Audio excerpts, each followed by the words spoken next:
Start. प्रस्तुतचा दावा प्रतिवादी यांच्याकडून रक्कम रुपये 2,02,342.24 पैसे वसूल होऊन मिळणेकरिता दाखल करण्यात आला आहे. प्रतिवादी नंबर 1 हा बचत गट असून प्रतिवादी क्रमांक 2 ते 13 हे सदर बचत गटाचे सभासद आहेत. सदर बचत गट हा दुग्ध व्यवसाय करतो व त्यासाठी लागणाऱ्या म्हशी घेण्यासाठी वादी बँकेकडून त्यांनी अर्थसहाय्य घेतले आहे.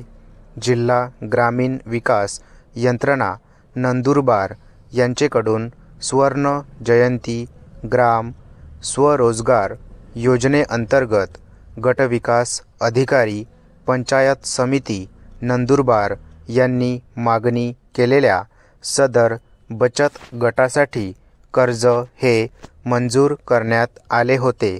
सदर कर्ज दुग्ध व्यवसायासाठी म्हशी घेण्याकरिता रक्कम रुपये 3 लाख मंजूर करण्यात आले व सदरची रक्कम ही प्रतिवादी बचत गटास दिनांक 5/7/2012 रोजी देण्यात आली.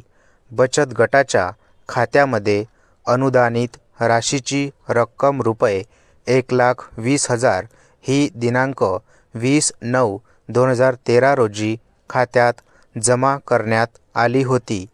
कर्जाऊ रकमेवर दरसाल दर शेकडा 12.15% दराने व्याज देण्याचा करार व सदर व्याज दर मासिक पद्धतीने देण्याचा करार करण्यात आला.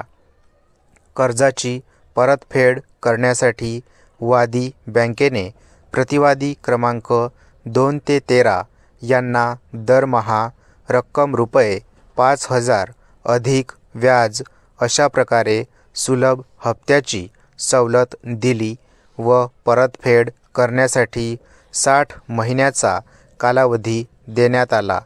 प्रतिवादी यांनी वादी बँकेस अटी व शर्तीचे पत्र तसेच अरेंजमेंट लेटर लिहून दिले आहे.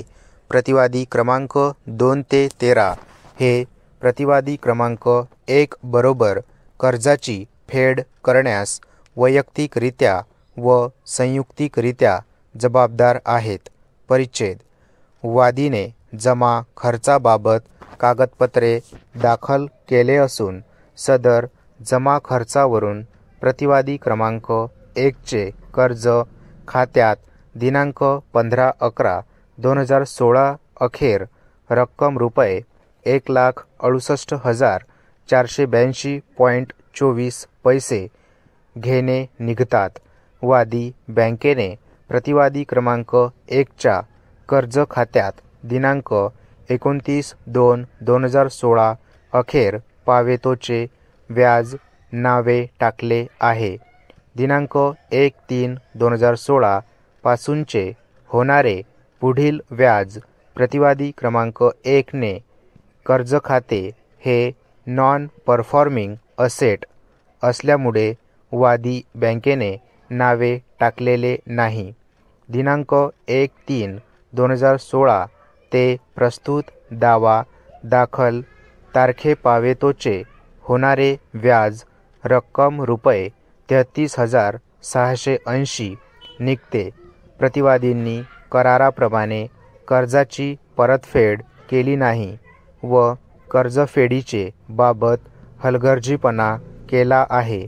त्यामुळे वादी बँकेने प्रतिवादी यांचेकडून रक्कम रुपये 2,02,342.24 पैसे वसूल होणेकरिता प्रस्तुत दावा दाखल केला आहे.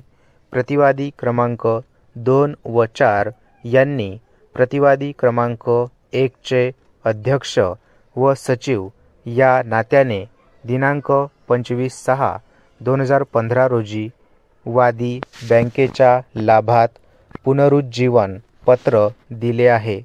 त्यानुसार प्रस्तुतच्या दाव्यास मुदतीची बाधा येत नाही.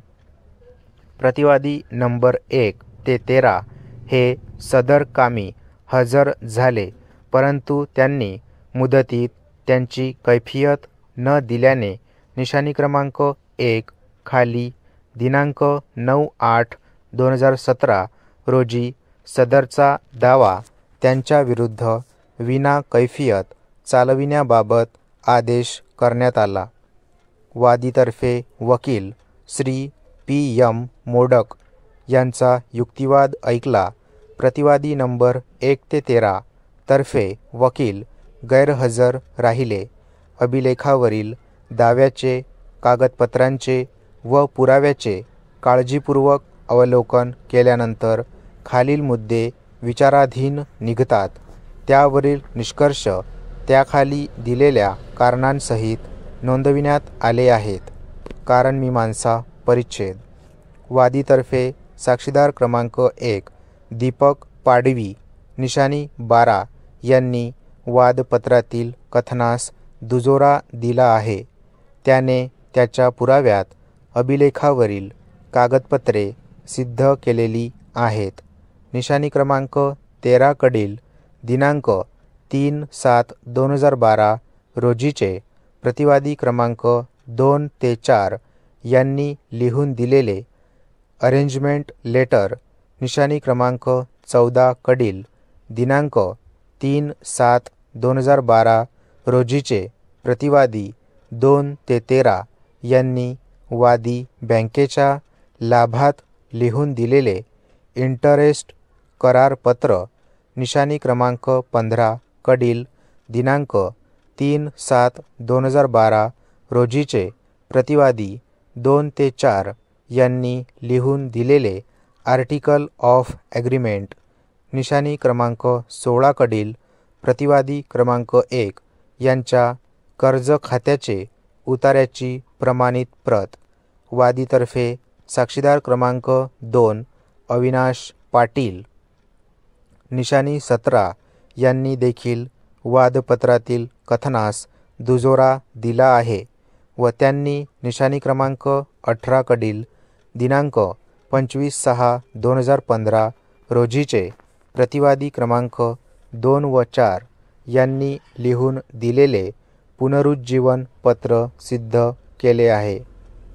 वादीचे वादपत्रातील विनाआव्हानित कथन तसेच वादीतर्फे पुराव्याकामी दाखल केलेल्या कागदपत्रांचे अवलोकन केले असता प्रतिवादींनी थकीत कर्ज रक्कम परतफेड न केल्याचे सिद्ध होते.